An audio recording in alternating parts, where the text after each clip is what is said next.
어느 목사님께서 자기 교회 성도에게 식사 초대를 받았습니다. 가보니까 아주 근사하게 그렇게 식사 준비를 해 놓았더라 하는 겁니다. 이 여자분은 아주 예수를 아주 잘 믿는 분이었고, 그런데 그 남편은 교회에 나온 지가 얼마 되지 않는 그러한 사람이었습니다. 그 남편이 하는 말이, 목사님, 제가 예수를 믿게 된 것이 너무 감사해서 그래서 이렇게 목사님을 식사 초대를 했습니다 하는 것이었습니다. 무엇이 그렇게 감사합니까? 그랬더니 참 이해되지 않는 말을 하는데, 제 아내가 예수 믿는 집으로 도망간 것을 참 감사합니다. 내용인즉 자기는 아주 참 나쁜 버릇이 하나 있는데, 술에 취해 집에 돌아오는 날이면은 이 살림살이를 집어내던지는 그런 아주 나쁜 버릇이 있다는 겁니다. 그날도 술이 취해서 집에 들어오니까 아내의 잔소리 몇 마디가 듣기 싫어서 살림살이를 집어던졌는데, 아내가 도망을 갔는데 하필 바로 문 앞에 있는 예수 믿는 집으로 그렇게 도망을 갔다 하는 겁니다. 그래서 그 집까지 따라가서 아내를 끌어내려고 하는데 그 집 남자가 하는 말이, 무슨 놈의 남자가 이렇게도 쫀쫀합니까? 마누라가 도망갔으면 모르는 척하고 잠이나 자야지, 마누라가 도망강 그 집까지 따라와서 끌어내리다니 도대체 무슨 남자가 이렇게 쫀쫀합니까? 내놔라, 못 내놔라, 못 내놓는다. 그래서 서로 큰 소리가 오고 갔는데, 그 다음날 술이 깨서 정신을 차려보니까 앞집 사람에겐 너무 미안하더라는 겁니다. 그래서 과일 몇 개를 준비해서 사과를 하러 들어갔습니다. 선생님, 어제 저녁은 제가 술이 너무 취해서 정말 죄송합니다. 제가 어떻게 하면 좋겠습니까? 뭘 어떻게 하긴 어떻게. 이번 주일날 나를 따라와서 교회를 가야지. 그래서 아주 미안해서 미안한 마음으로 그저 몇 번 교회에 나가주고 끝내야지, 이렇게 해서 교회에 나가게 된 것이 그만 예수를 믿게 되었다는 겁니다. 그래서 자기 아내가 예수 믿는 집으로 도망간 것이 동기가 돼서 자기가 예수를 믿게 된 것이 너무 감사하다. 그래서 식사 초대를 했다 하는 겁니다. 하나님은 모든 것을 합력하여 선을 이루시는 하나님이신 줄로 믿습니다. 아내가 예수 믿는 집으로 도망간 것까지도 하나님은 그것을 선하게 사용하셔서 그를 하나님의 사람으로 불러주셨다 하는 겁니다. 여기에 하나님의 은총이 있는 줄로 믿으시기를 바랍니다. 예수님께서 베드로에게 발을 씻겨주시면서 이렇게 말씀하셨어요. 내가 하는 것을 내가 지금은 알지 못하나 후에는 알리라. 우리도 지난 세월을 한번 생각해 보십시오. 그때는 정말 몰랐습니다. 왜 내가 이런 일을 경험해야 되는지, 내가 왜 이렇게 살아야 가야 되는지 몰랐어요. 그러나 시간이 지나고 깨닫고 보니까 거기에는 주님의 부르심이 있었습니다. 그 남편도 예수 믿고 깨닫고 보니까 자기가 참 복되다 하는 겁니다. 자기가 복되다 하는 것은 바로 앞집이 예수 믿는 사람이었다 하는 겁니다. 그것을 생각해 보니까 참 복되고, 또 하나 복된 것은 하필이면 여러 집도 있는데 자기 아내가 그 집 예수 믿는 집으로 도망간 것이 바로 복되다, 그렇게 생각이 되어지더라는 겁니다. 깨닫고 보니 오늘도 하나님은 합력하여 선을 이루셔서 자기를 불러주셨다는 것, 이것이 너무나 감사하다는 겁니다. 우리 사람은 한평생 세 단계를 거쳐서 산다고 합니다. 첫째는 무지의 세계입니다. 그 생을 모르고 출발을 합니다. 내가 태어날 때 부모가 누구인지 모릅니다. 고향이 어딘지도 모릅니다. 내가 앞으로 어떤 운명으로 살아가야 될지 그것을 모릅니다. 아무것도 모르고 태어납니다. 이런 환경, 저런 환경, 그것은 내가 정한 것이 아닙니다. 이런 어머니, 저런 아버지, 내가 택한 것이 아닙니다.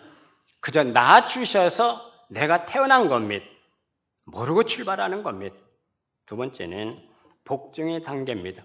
나는 그렇게 살고 싶지가 않아요. 그런데 어쩔 수가 없어요. 그렇게 살 수밖에 없습니다. 인간관계에서도 그렇고 환경적인 관계에서도 그렇습니다. 못마땅하지만 참을 수밖에 없습니다. 힘이 없으니까요. 내가 독립할 수 있는 능력이 없습니다. 판단 능력도 없고 선택할 수 있는 능력도 없습니다. 부모가 해주는 대로 그저 따라갈 수밖에 없습니다. 차려주는 대로 먹어야 됩니다. 입혀주는 대로 입어야 되고 가라는 대로 갈 수밖에 없어요. 세 번째는 선택의 단계입니다. 스스로 선택을 하고 그리고 책임을 지는 단계입니다. 성도는 책임 있는 삶을 살아가는 겁니다. 그 책임은 바로 사명으로 이어지는 겁니다. 하나님께서 주신 사명을 책임 있게 감당해야 되는 겁니다. 우리가 성경에 보면은 모세는 40년 동안을 궁궐에서 살았습니다. 그것도 타의에 의해서 살게 된 겁니다. 그리고 또다시 목자 생활로 돌아가게 됩니다. 그것도 그는 원치 않았습니다. 도망자로 어쩔 수 없이 그렇게 살 수밖에 없었어요. 원치 않는 처가살이를 했습니다. 80세가 된 다음에 호렙산 기슭에서 하나님과 맞닥뜨리게 됩니다. 하나님과 맞닥뜨리고 만나는 순간 이 80세라고 하는 생애가 의미를 비로소 갖게 되는 겁니다. 갈대 상자에 담겨서 나일강에 버려진 것도 의미가 있는 것이고 하필이면 그때 바로의 딸이 나와서 그것을 발견한 것도 의미가 있는 것이고 궁궐의 삶도 목자의 삶도 하나님의 지팡이를 손에 능력 있게 잡은 그 능력의 삶도 모두가 의미가 있게 되는 겁니다. 생각해보면 모든 것들이 하나님의 부르심이었습니다. 성도 여러분, 하나님을 만나면 우리의 생애가 의미가 주어진다는 것을 믿으시기를 바랍니다. 하나님을 만난 경험이 없으면 지금까지 살아온 생애가 몰라요. 그 의미라고 하는 것을 깨닫지 못해요. 그러나 하나님과 맞닥뜨리고 하나님의 세계를 경험하게 되면은 지금까지 살아온 모든 생애가 의미가 있는 것을 믿으시기를 바랍니다. 아브라함이 하나님의 음성을 듣고 갈대아 우르를 떠납니다. 성경에 보면 칼바를 알지 못하고 떠났어요. 당시 그는 족장이었습니다. 그는 기득권과 환경과 그리고 좋은 시스템을 갖고 있었어요. 갈대아 우르는 메소포타미아 바벨론 문명의 발상지입니다. 티그리스 강과 유프라데스 강 사이에 있는 이 갈대아 우르는 가장 좋은 당시 문명의 장소였어요. 고고학적으로도 그 당시 장서가 한 30만 권 정도 발견된 도서관이 있었습니다. 이 갈대아 우르를 떠난다는 것은 단절과 그리고 죽음을 각오해야 됩니다. 갈대아 우르의 터전에서 조상적부터 내려오고 물려받은 것이 있었어요. 이것을 떠나서 갈 바를 알지 못하고 떠나서 천막 생활을 하면서 거류민이 된다는 것은 곧 단절이요 바로 죽음이었습니다. 그런데 하나님께서 떠나라 하십니다. 내가 지시할 땅으로 가라. 이렇게 하나님의 부름을 받습니다. 하나님의 부름을 받은 자는 하나님의 방식으로 살아가야 됩니다. 하나님께로부터 오지 않는 것으로부터 얻으려고 할 때는 꼭 문제가 생겼어요. 아들을 하나님의 방식이 아닌 자기 방식으로 얻었을 때에 그 아들을 통해서 가정에 문제가 생기기 시작합니다. 지금도 인류의 역사를 통해서 문제가 일어나고 있습니다. 그들을 통해서 중동 지역에 테러가 일어나고 있습니다. 자신이 만들어내는 것은 항상 문제가 됩니다. 하나님의 목적을 이루지 못하는 것을 보게 됩니다. 자기 방식으로 애굽에 내려갈 때도 문제가 생겼고 자기 방식으로 아내를 누이 동생이라고 속일 때도 문제가 생기고 자기 방식으로 하갈을 얻을 때도 그 하갈을 통해서 이스마엘을 얻을 때도 문제가 생겼어요. 오늘 우리는 하나님의 부름을 받은 자는 하나님의 방식으로 살아가야 된다. 이것을 깨닫는 이 시간이 될 수 있기를 기원합니다. 성도는 하나님의 시작에 의해서 시작되고 하나님으로 말미암아 살다가 하나님으로 끝나는 것을 우리는 알아야 됩니다.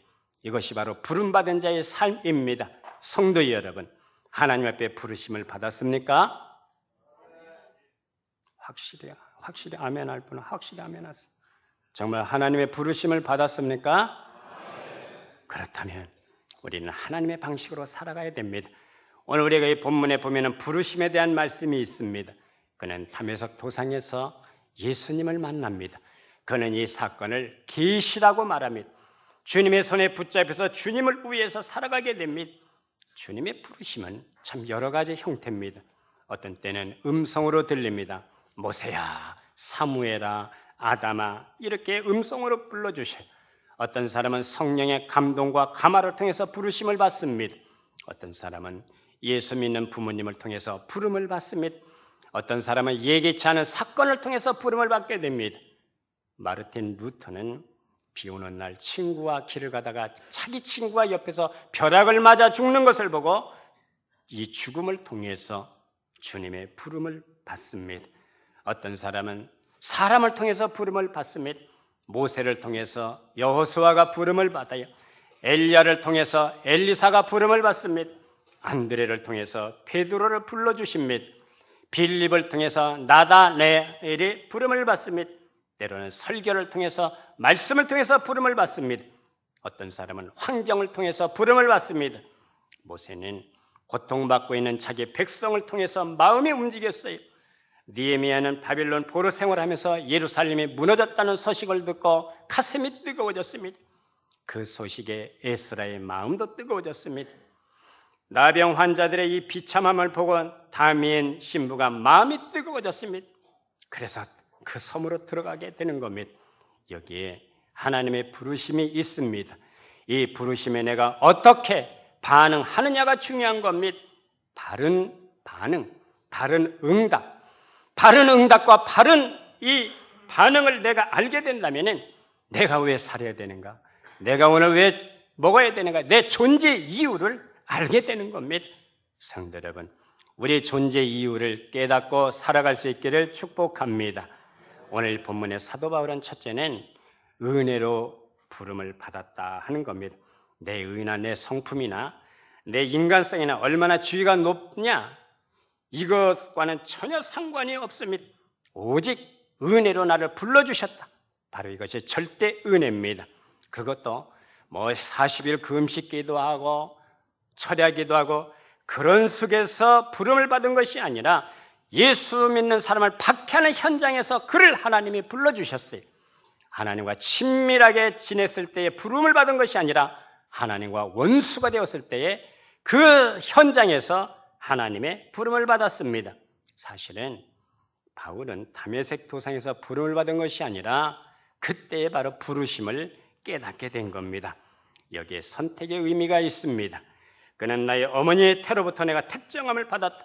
나는 지금까지 모르고 살아왔지만 깨닫고 보니까 어머니의 뱃속부터 태로부터 내가 이미 택하심을 받았다는 겁니다.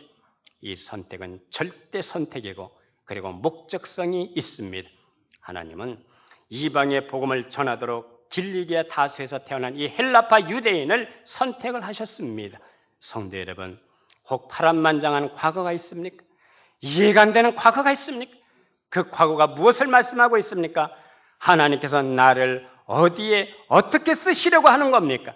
중요한 것은 태어나면서부터 지금까지 살아온 것이 우연이 아니라 하는 겁니다. 뒤틀리는 인생도 형통한 인생도 거기에는 하나님의 뜻이 있고 하나님의 부르심이 있습니다. 왜 성공했는가? 왜 실패했는가? 그 속에 부르심이 있다는 것을 우리는 알아야 됩니다. 바울은 말씀합니다. 이방의 복음을 전하기 위해서 주께서 나를 부르셨다. 여기에 목적이 있는 거예요. 여기에 살아가야 되는 확실한 방향이 있는 겁니다. 그것을 알고 그는 수고했기 때문에 이대로 내가 전제로 드릴지라도 나는 하나님 앞에 감사하고 기뻐하노라. 전제라고 하는 것이 무엇입니까? 하나님 앞에 제사를 드릴 때 양의 목을 칩니다. 그럼 피가 솟구쳐 올라옵니다. 그 피를 다 받아서 하나님 앞에 부어드리는 제사가 바로 전제입니다. 때문에 바울은 복음을 위해서 내가 피를 쏟고 내 인생을 남김없이 하나님 앞에 쏟아 부을 수 있다는 것, 내가 전제를 드릴지라도 나는 기뻐하고 기뻐하노라. 그렇게 고백할 수가 있었습니다. 우리가 인간적으로 생각해 보면은 바울은 공부를 많이 한 사람입니다. 그러나 베드로는 공부를 많이 하지 않은 사람이에요. 학문이 거의 없는 사람입니다. 우리가 생각할 때는 공부를 안 한 베드로가 이방인의 사도로 가고 공부를 많이 한 바울이 아마 예루살렘 사도로 가야 될 것 같은데 근데 하나님이 이것을 뒤집어 놓아 놓으셨어요. 그게 하나님의 뜻이었어요. 공부를 많이 한 사도 바울이 이방인의 선교사로 갑니다. 공부를 좀 안 한 베드로가 예루살렘의 그런 사도가 됩니다. 이 모든 것들이 하나님의 부르심이었고 하나님의 뜻이었습니다. 성도 여러분, 하나님의 부르심을 확신하고 사명적 생애로 이 땅을 살아갈 수 있기를 주의 이름으로 축복합니다. 두 번째, 이제 이방인의 사도로 부름을 받았지만은 처음부터 이방인의 사도로 간 건 아니었어요. 네 곳을 거쳐서 이제 이방인에게로 갑니다. 오늘 갈라디아서 1장 15절에서 24절에 보면은 먼저 아라비아로 갑니다. 그리고 그 다음에 담에서, 그 다음에 예루살렘을 거쳐서 수리아와 길리기아로, 그리고 이방인에게로 갑니다. 바울은 다메섹 도상에서 예수님을 경험한 후에 그 길로 예루살렘으로 가지 않고 아라비아로 갑니다. 첫 번째, 아라비아에서 3년을 지내게 됩니다. 그러면 왜 바울이 아라비아로 먼저 갔을 것인가? 왜 그곳을 먼저 택하여 갔을까? 그곳에서 3년 동안 성경을 연구하고 그리고 기도를 한 겁니다. 3년 동안 기도하면서 경험한 모든 것을 체계화하고 그리고 신학화했습니다. 그래서 그는 로마서를 쓸 수가 있었고 갈라디아서를 쓸 수가 있었습니다. 아라비아 3년 동안 연구하고 기도하고 그래서 이 그리스도의 사건을 아브라함부터 해석해낼 수가 있었습니다. 아브라함이 믿었던 그 하나님, 그 믿음을 보시고 의로 여기신 것과 예수를 믿음으로 구원을 얻는다, 이 말씀을 연결을 시킵니다. 그리고 바울의 신학은 한마디로 믿음으로 말미암아 의로움을 얻는다 하는 말씀입니다. 예수님을 믿음으로 죄사함을 먹고 죄사함을 받고 구원을 얻는다, 이 말씀을 창세기 15장 6절에서 근거를 찾습니다. 아브라함이 여호와를 믿음에 그를 의로 여기시고, 그리고 하박국 2장 4절의 말씀대로 의인은 그의 믿음으로 말미암아 살리라. 바울은 이 두 말씀을 붙들어서 구약 성경과 신약 성경을 연결하는 신학화 작업을 한 겁니다. 예수님은 30년 동안 준비하고 3년을 일을 하셨어요. 바울은 아라비아 3년 이 영성을 통한 준비 기간이었습니다. 그리고 두 번째 간 곳이 바로 다메섹입니다. 다메섹 역시 중요한 의미가 있습니다. 다메섹 도상에서 일어났던 사건들을 다메섹 사람들은 다 알고 있었어요. 사도행전 9장에 보면은 바울이 처음 예수님을 만나고 그리고 다메섹에 들어가서 곧장 예수님을 전했습니다. 그런데 믿어주는 사람이 없었어요. 이 사람이 예루살렘에서 예수 이름을 부르는 자를 찬양하던 자가 아니냐? 저 사람이 우리를 잡아다가 지금 대사장에게 넘기려고 하는 것이 아니냐? 아무도 믿어주는 사람이 없었습니다. 그리고 유대인들은 유대교를 배신했다고 해서 죽기 전까지는 내가 먹지도 않고 자지도 않겠다는 사람이 40명이 있었습니다. 그때는 기도가 없었습니다. 그러나 아라비아 3년 동안 무릎을 꿇고 기도하고 그리고 신학을 정립을 합니다. 다메섹 사건을 정리한 다음에 다시 다메섹으로 들어가 그리스도를 증거합니다. 과거에 예수 믿는 사람을 박해하고 죽이기 위해서 잡으러 갔지만은 이제는 사랑의 빛을 갖기 위해서, 복음의 빛을 갖기 위해서 그가 다메섹으로 들어가게 됩니다. 그리고 세 번째 들어간 곳이 바로 예루살렘입니다. 회심한 후에 곧장 예루살렘으로 간 것이 아니라 3년 동안 기도하고 그리고 예루살렘으로 갔어요. 예루살렘에 가서 베드로와 그리고 야고보를 15일 동안 만납니다. 갈라디아서 1장을 보면은 바울이 받은 이 복음도 그리고 사도권도 사람으로 받은 게 아니라는 겁니다. 오직 그리스도에게로부터 온 것이라는 겁니다. 그리고 자신의 사도권과 복음의 기원을 오직 예수로 말미암아 받은 계시라고 이렇게 말씀을 합니다. 그래서 겸손한 마음으로 예루살렘에 가서 베드로와 야고보를 만났어요. 그리고 네 번째 간 곳이 바로 수리아와 길리기아입니다. 길리기아는 바울의 고향 길리기아 다소를 얘기하는 겁니다. 아라비아, 다메섹, 예루살렘 그리고 수리아를 거쳐서 길리기아 거쳐서 이제 고향으로 들어가게 됩니다. 왜 그가 고향으로 갔겠습니까? 우리가 로마서 9장 3절에 보면 나의 형제 곧 고륙의 친척을 위해서 내가 저주를 받아 그리스도에게서 끊어질지라도 원하는 바로라. 내가 저주받고 지옥에 떨어질지라도 내 고륙 친척들이 예수 믿고 구원을 받았으면 좋겠다. 그래서 바울은 이 친척들에게, 고륙들에게 그리스도를 전하기 위해서 고향으로 들어가게 된 것입니다. 가장 기쁜 소식을 가장 가까운 사람에게 전하고 싶었어요. 고향에 가서 복음을 전하니까 바울의 얼굴을 알지는 못했지만은 이미 소문이 나 있었어요. 예수를 믿던 사람들을 박해하던 자가 이제는 오히려 전도자가 되어서 예수를 전하고 있구나. 이 소식을 듣고 바울은 하나님 앞에 영광을 돌렸습니다. 성도 여러분, 하나님 앞에 이런 영광을 돌려드릴 수 있기를 주의 이름으로 축복합니다.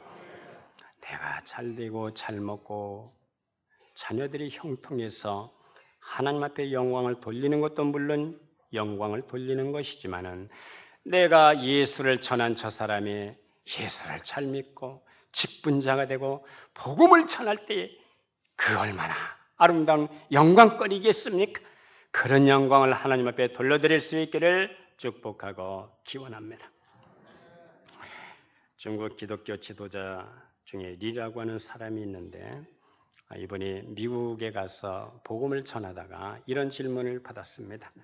중국은 이미 유교가 있는데 공자의 유교가 있는데 다시 기독교를 전하고 복음을 전할 이유가 있습니까? 그때 이 지도자가 세 가지로 요약해서 대답을 합니다. 예, 거기에는 세 가지 이유가 있습니다. 첫째는 공자는 선생이지만은 예수 그리스도는 구세주입니다. 아멘. 아멘. 두 번째, 공자는 죽었지만은 예수님은 부활을 하셨습니다. 일단 눈치가 좀 있어야 되는데. 세 번째, 어느 날 공자도 예수님 앞에 심판을 받게 됩니다. 중국은 예수 그리스도를 심판주로 만나기 전에 구세주로 만나야 됩니다. 고향 사람들, 친척 고륙들에게 복음을 전하기 위해서 바울이 들어간 것은 자기의 사랑하는 친척들의 예수님을 만날 때 심판주로 만나기 전에 구세주로 만나야 된다는 것을 알기 때문에 복음을 전하기 위해서 들어갔습니다. 성도 여러분, 이제 명절이 다가오고 있죠. 이번 명절 때에 내 사랑하는 고륙들에게, 친척들에게 저들이 심판주로 그리스도를 만나기 전에 구세주로 만날 수 있기를 주의 이름으로 축복합니다. 전할 수 있기를 바랍니다. 할렐루야. 영국에 알렌이라는 무신론자가 있었습니다. 그 안에는 아주 신실한 성도였지만은 그는 아주 지독한 무신론자였습니다. 그러던 어느 날 딸이 이름 모를 병이 들어서 죽음 직전에까지 이르게 됐습니다. 어느 날 딸이 죽음을 앞두고 이렇게 질문을 하는 겁니다. 아빠, 마지막 아빠의 진실한 대답을 듣고 싶습니다. 엄마는 예수님도 계시고 천국도 천당도 있다고 하시는데 아빠는 그것은 다 기독교인들이 만들어 놓은 거짓말이고 신은 없고 천국도 없다고 아빠는 말씀하시기 때문에 저는 대단히 혼란스럽습니다. 정직하게 대답을 해주세요. 정말 천국이 없고 예수님이 없고 하나님이 없다면 저는 이 순간에 제게 더 확실하고 정직하게 말씀을 해주세요. 그러면 저는 아빠의 말을 그대로 믿고 그대로 결정하고 죽음을 맞겠습니다. 이 딸의 죽음 앞에서 던진 이 질문에 알렌이 큰 충격을 받았습니다. 그리고 딸의 손을 붙들고 얘기를 합니다. 얘야, 며칠만 시간을 다오. 내가 성경을 좀 읽어보고 너에게 대답을 해주겠다. 그가 성경을 펴고 읽으면서 마음이 뜨거워졌어요. 그리고 주님을 주님으로 영접을 했습니다. 그리고 다시 딸에게 가서 이렇게 대답을 합니다. 얘야, 미안하다. 내가 지금까지 잘못 알고 있었다. 천국은 있다. 예수님도 계시다. 하나님도 계시다. 이 다음에 아빠랑 우리 천국에서 만나자. 성도 여러분, 천국이 보여야 절망도 죽음도 이길 수가 있는 겁니다. 할렐루야. 영국의 처칠이 한 말은 지금도 명언으로 남아 있습니다. 2차 대전이 끝난 다음이었어야 대개 전쟁 뒤에는 전염병이 들고 그리고 도덕적 타락이 오게 됩니다. 어떤 장관이 처칠에게 이렇게 말했습니다. 우리가 전쟁은 이긴 것 같은데 우리 백성이 도덕적으로 타락해서 지금 나라가 엉망입니다. 그때 처칠이 유명한 말을 합니다. 자네들이 알다시피 내가 지금 교회를 나가고 있지 않은가? 그런데 요즘 목사님들의 설교에 천당과 지옥이 없어. 성도 여러분, 정의 사회 구현 아무리 떠들어도 이것 가지고는 안 되더라는 겁니다. 천국과 지옥이 보여져야 되는 겁니다. 천국이 보여져야 절망을 이기고 죽음을 이겨낼 수가 있습니다. 지옥이 보여져야 죄에서 우리는 이것을 밀어낼 수가 있는 겁니다. 천국이 보여지는 영안이 열려질 수 있기를 축복합니다. 지옥이 보여질 수 있는 영안이 열릴 수 있기를 기원합니다. 하나님의 말씀이 말씀으로 들려와서 천국과 지옥을 경험하서 그래서 우리가 진리에게 목숨을 걸고 살아가는 우리의 성도의 삶이 될 수 있기를 축복합니다. 바울은 셋째 하늘 3000층을 경험했기 때문에 고향으로 돌아가 복음을 전했습니다. 낙원으로 이끌려가서 그가 말로 표현할 수 없는 이 신비로운 영적 세계를 경험했습니다. 예수님은 마태복음 10장 28절에서 너희가 두려워할 자가 있다. 몸은 죽여도 영혼은 능히 죽이지 못하는 자들을 두려워하지 말고 오직 몸과 영혼을 능히 지옥에 멸할 수 있는 그를 두려워하라. 참으로 그를 두려워하라.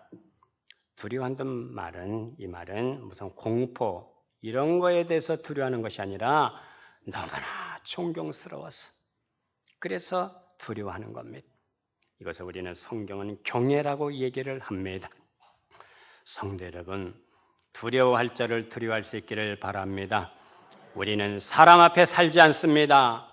우리는 하나님 앞에서 살고 있는 겁니다. 성도 여러분, 정말 하나님의 부르심을 받으셨습니까? 부르심을 받았다고 확신한다면 부르심의 설계대로, 부르심의 컬큐름대로, 목적대로 사명적 생애로 이 땅을 살아갈 수 있기를 주의 이름으로 축복합니다. 기도하겠습니다.